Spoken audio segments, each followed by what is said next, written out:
कक्षा 7 विषय हिंदी में कठपुतली जो कविता है उसके प्रश्न उत्तरों को करेंगे। इससे पहले वाली क्लास में हमने कठपुतली कविता के सार को समझा था। आज हम इसके प्रश्नों को समझेंगे। पहला प्रश्न है कि कठपुतली को गुस्सा क्यों आया। कविता में हमने पढ़ा था कि जो कठपुतली है वह क्या है, स्वतंत्र होना चाहती है, इसलिए वह क्या है, बार बार विद्रोह करती है। तो यहाँ पर पहला प्रश्न है कि कठपुतली को गुस्सा क्यों आया। कठपुतली को गुस्सा इसलिए आया क्योंकि वह क्या है, हमेशा पराधीन रहती है, दूसरों के इशारों पर नाचती है। तो इसमें क्या है, उसे अच्छा नहीं लगता क्योंकि वह स्वतंत्रता का अनुभव नहीं कर पाती है। इसलिए क्या है, कठपुतली को इस बात पर गुस्सा आता है। प्रश्न 2 है, कठपुतली को अपने पांवों पर खड़ी होने की इच्छा है लेकिन वह क्यों नहीं खड़ी है। तो देखिए कि कठपुतली जो है वह उसको क्या है, वह चाहती है कि मैं स्वतंत्र हो जाऊं, अपने पांवों पर खड़ी हो जाऊं, दूसरों के इशारों पर ना नाचूं, धागे मुझसे बंधे नहीं, ये सब कुछ वह चाहती है, अपने पांवों पर खड़ा होना चाहती है, लेकिन वह क्यों नहीं खड़ी होती। तो एक स्वाभाविक सी बात है कि जो कठपुतली है वह धागों से बंधी होती है और उसे क्या है, एक दूसरा आदमी जो है वह नचाता है, ठीक है ना। वह धागों से क्या है, उसे एक तरीके से नचाता है, उसी के इशारों पर वह कठपुतली नाचती है। तो यही उसका जीवन है और यही उसका अस्तित्व है। इसी प्रकार से वह कार्य करती आ रही है, इसलिए क्या है, वह अपने पांवों पर खड़ी नहीं हो पाती। जब उसका जो आधार है वही जब दूसरे हाथों से बंधा है तो इसमें क्या है, वह चाह कर भी क्या है, प्रयास नहीं कर पाती, लेकिन फिर भी वह क्या चाहती है, स्वतंत्रता चाहती है। क्वेश्चन नंबर 3 है, पहली कठपुतली की बात दूसरी कठपुतली को क्यों अच्छी लगी।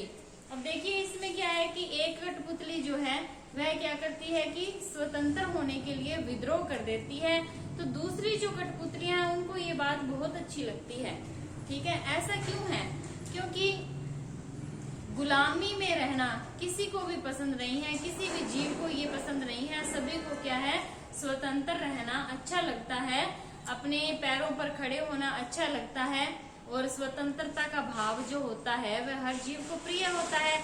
इसलिए जो है दूसरी कठपुतलियां हैं, जब वो ये देखती हैं कि पहली कठपुतली विद्रोह करना चाहती है तो वे क्या है, उसके साथ शामिल हो जाती हैं कि हम भी क्या है, इस विद्रोह में शामिल हैं, ठीक है।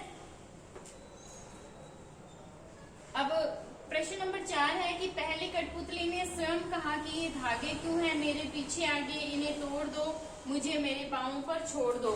इसमें आपने कविता में पढ़ा है कि जो पहली कठपुतली है वो क्या चाहती है कि अपने जो मन की भावना है वह उसे व्यक्त कर रही है कि मेरे चारों तरफ ये धागे क्यों हैं मेरे पीछे आगे, मुझे अच्छे नहीं लगते, इन्हें तोड़ दो, मुझे क्या है, अपने ही पांवों पर छोड़ दो, अपने पांवों पर खड़ी होकर ही मैं क्या है, नाचना चाहती हूँ, या जो वह अभिनय करती है उसे वह स्वतः करना चाहती है, जो कि संभव नहीं है।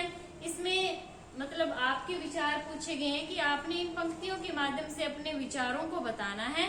तो देखिए इसमें विचार ये रहेंगे कि कठपुतली चाहती है कि धागे उसके साथ ना बंधे हों, लेकिन कठपुतली का जो जीवन है वह धागों पर ही निर्भर है। इसमें क्या है कि दूसरा जो कठपुतली को नचाने वाला होता है वह भी एक कलाकार होता है और यह उसकी अभिनय क्षमता भी होती है कि वह कठपुतली को कितने अच्छे तरीके से अभिनय करवा सकता है। तो वह उसी के धागों से और उसी के हाथों से बंधी होती है, यही उसके जीवन का अस्तित्व है, इसमें कुछ नहीं किया जा सकता। लेकिन कठपुतली की जो भावना है वह सही है अपनी जगह पर कि वह स्वतंत्र होना चाहती है, क्योंकि स्वतंत्रता जो है वह सभी को प्रिय होती है।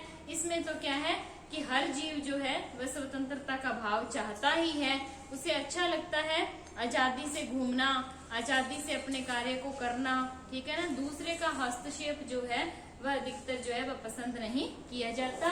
एक जो ये तीसरा प्रश्न है कि पहली कठपुतली की बात दूसरी कठपुतली को क्यों अच्छी लगी, तो इसमें आपने क्या है कि आपने कविता में ये बात पढ़ी भी थी कि जो दूसरी कठपुतलियां हैं वे क्या है, उसके साथ शामिल हो जाती हैं उसके विद्रोह में।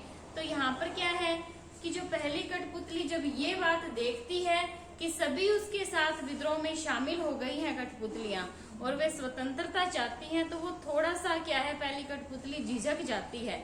उसकी झिझकता का जो भाव है वह भी कविता में आया है कि झिझक जाती है। उसको यूं लगने लगता है कि कहीं ऐसा ना हो कि मेरी वजह से जो है दूसरी कठपुतलियां जो है वह क्या किसी मुसीबत में पड़ जाएं। अब जैसे दूसरा प्रश्न था ना यहाँ पर कि कठपुतली को अपने पांव पर खड़ी होने की इच्छा है लेकिन वह क्यों नहीं खड़ी होती है, तो इसमें भी हम इस भाव को लिख सकते हैं कि जो पहली कठपुतली है वह क्या है, वह समझदार है।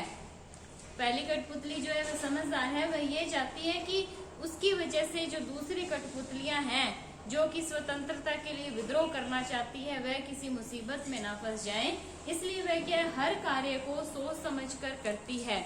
स्वतंत्र होना चाहती है लेकिन वह यह नहीं चाहती कि दूसरी कठपुतलियां जो हैं उसकी वजह से किसी मुसीबत में फंसे। ये उसकी एक क्या है, जिम्मेदारी रूपी भावना है। ठीक है, आपने इस चीज को भी ध्यान में रखना है।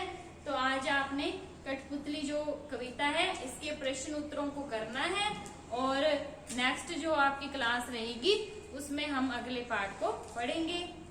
आज तक के लिए इतना ही।